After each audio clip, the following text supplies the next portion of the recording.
We all want to get what we want, and most of the time, we don't stop to consider how getting what we want affects anyone else. But God answers every prayer. Sometimes the answer is yes, sometimes it's no, and sometimes it's not yet. Here's an uncomfortable truth many of us don't want to sit with. Often, when God says yes to your prayer, He's saying no to someone else's.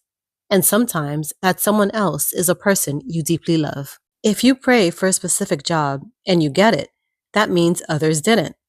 If you pray to leave your marriage and your child is praying that their parents would love each other again so their family doesn't fall apart, who do you want God to say yes to? And this is where things start to unravel. When people feel like God isn't answering their prayers, many go in search of a new God, believing another religion's God might give them more of what they want. Others lose faith altogether and stop believing in God.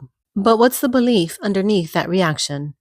That a world with no God will somehow give me more of what I want? The truth is, even when we think of ourselves as good people, we still want our needs, our desires, and our outcomes prioritized over the needs and desires of others.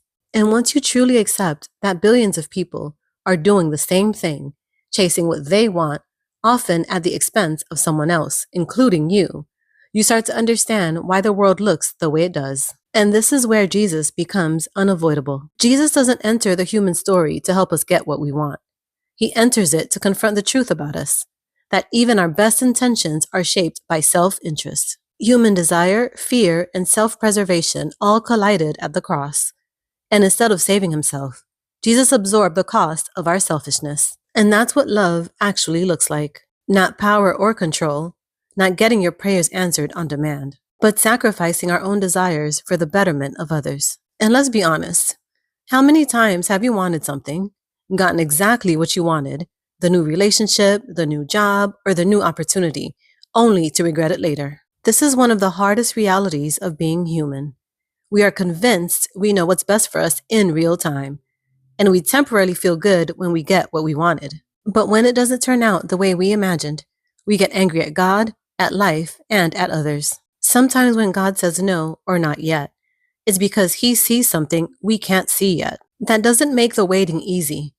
It doesn't remove the grief, and it doesn't erase the disappointment. But there is a powerful kind of peace that comes from realizing this. A God who is love cannot always say yes to you, because then He'd be saying no to everyone else. And prayers that don't come with an immediate yes are not neglect or abandonment.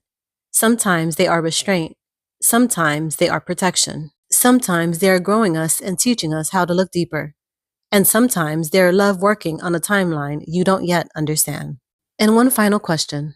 If you are Christian and you feel like you're losing your faith, ask yourself this honestly. What has Jesus of the Bible asked me to do that I've consistently been doing, and it's actually harming me? And what has Jesus of the Bible asked other people to do that they are consistently doing, and it's actually harming me? Because if following Jesus is producing resentment, bitterness, and hatred, the issue isn't Jesus. It may be how His teachings are being talked about, but not actually lived out by imperfect people in a broken world. And if you dismiss this and walk away unconcerned because you simply want what you want, then you've just demonstrated why God is necessary, even for people who call themselves good.